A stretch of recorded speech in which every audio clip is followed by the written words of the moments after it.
Magandang umaga po sa inyong lahat.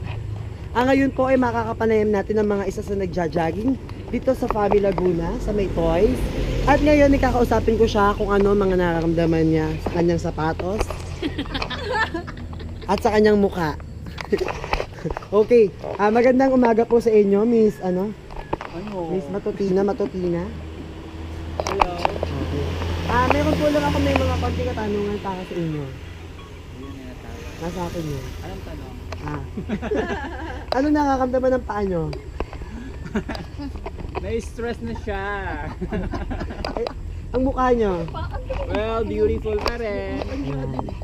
Ngayon po ay nalaman natin kung anong kahalagahan. Sa tingin mo, anong kahalagahan ng pagja-jogging? Well, it's good for the health and for the beauty. Okay. Para namang wala. Kayo, nung nalaman yung kagandahan, may kagandahan pala sa pagja-jogging. Parang, gusto nyo pa? Ayan. Ayan I po, feel great. Cook. Ayan, pinatay na. Hindi pa pala pinatay. Okay. Maraming salamat po sa inyong Aba, pakikinig. hindi mo pala nakasaka.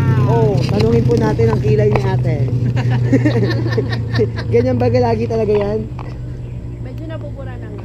Oo, nabubuka na siya.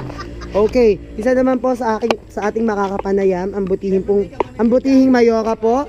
Ang butihing mayora ng ating bayan na siniloan. Okay, ano masasabi? Ka bang nagja-jogging? Okay, Majam, ano masasabi mo kanina nung hindi ka makahinga?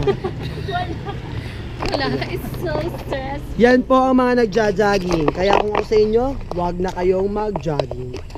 Mabuhay and hindi po lahat ng nananalo ay magaling. Yung iba may halong daya rin. Marami pong salamat. Ito nga po pala si Princess Aquila Cheska Takeli Alaska Francesca Ita Cali Montemayor de Ayala na nagsasabing, ang ganda ko. Inggit ba kayo?